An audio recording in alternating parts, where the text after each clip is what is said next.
Well, good morning, everybody. It is a cool, crisp fall morning, Labor Day weekend. Haven't done a video in a while. Been kind of tied up doing some stuff here, but just wanted to do an update video on a few things that have been happening around here. It's not going to be entirely knife related. Got a few other things that we've been doing. And one of the big things, and I just want to try and get you flipped around here, is we purchased ourselves a new little Kubota tractor. Front end loader on it here. It's got a 4-foot rototiller on it. We're still waiting on delivery for the 4-foot rough cut mower. But this little guy is going to help immensely around here with a lot of things we're doing. So it's a BX 2680. So it's roughly about 27 horsepower, 4-wheel drive, hydrostatically driven. It's got mid-mount PTO on it too if I want to put a mid-mount mower or something like that on it.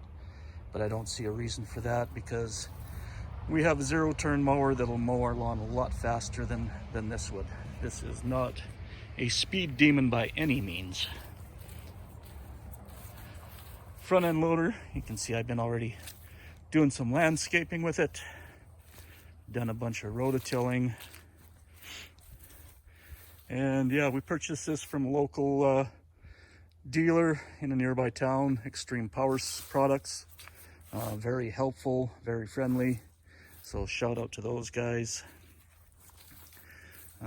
Also have a 3-point quick hitch on here to make hooking and unhooking of 3-point implements a lot quicker and easier. So I've already put a few hours on this. If you can see there, 3.2 hours. So I've been doing some landscaping and rototilling and stuff like that.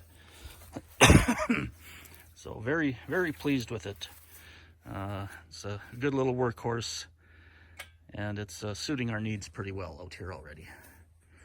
We bought this little guy to replace our little Ford here. So this is now going to become a restoration project. This tractor has been in our family probably since the early 60s. So it kind of has a special place in my heart here. So just want to restore it, get it painted up, get a lot of the old oil leaks fixed up. I mean, this thing is close to 60 years old, so it's seen its day, that's for sure. But it's an old Jubilee 600, and in my youth I put a lot of hours on this tractor, seeding alfalfa and working the ground and stuff like that. So got a few implements with it.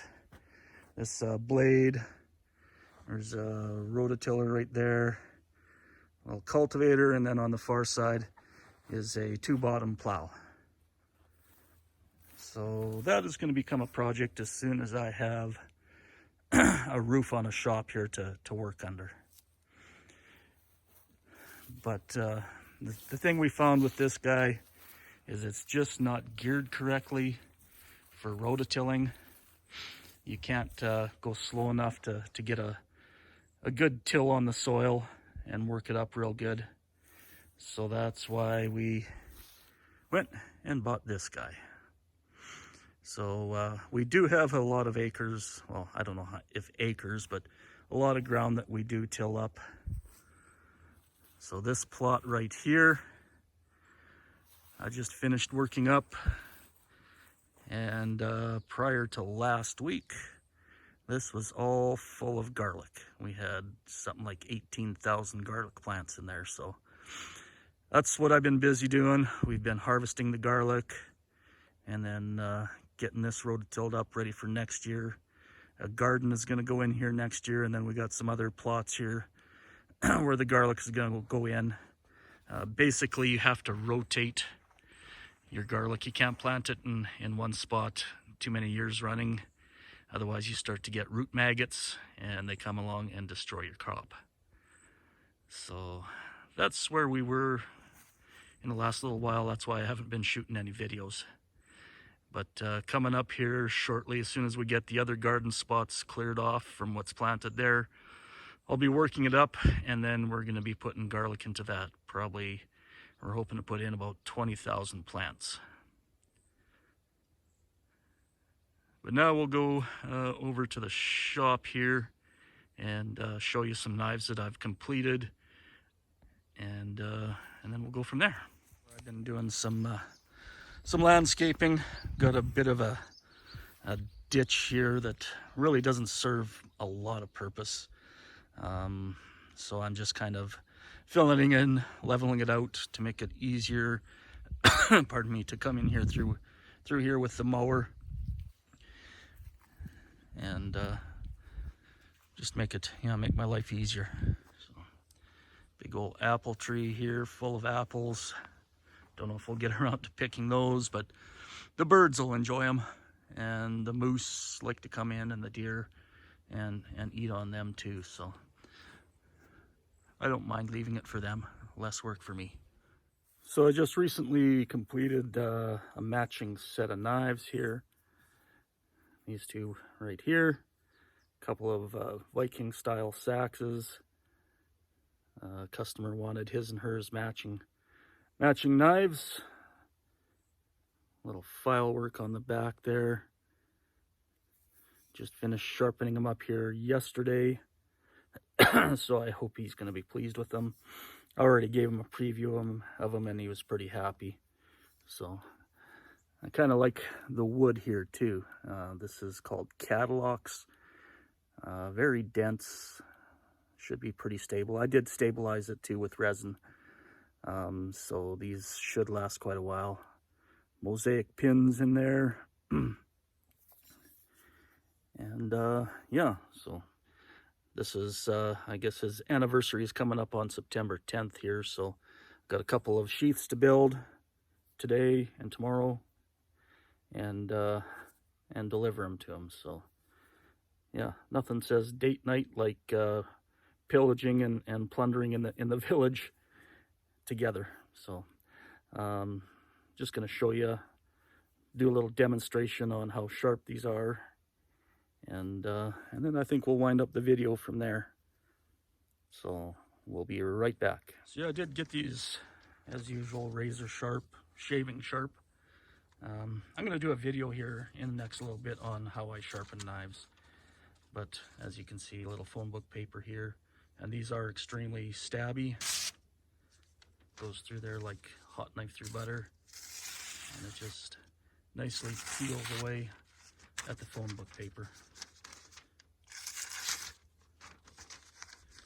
So pretty pleased with how sharp those turned out. And now I'm going to do a little forged and fired type thing, not a destructive testing, but they like to chop things such as fruit and water bottles and stuff like that. So got a water bottle set up here, and we'll just see how cleanly the blade will go through it. So we got our water bottle set up here. If you guys are going to try this at home, guys, be careful. Keep all your limbs out of the road. I usually like to tuck my one free hand behind my back so that I don't accidentally stab or slice myself. So let's just see how this is going to work for us.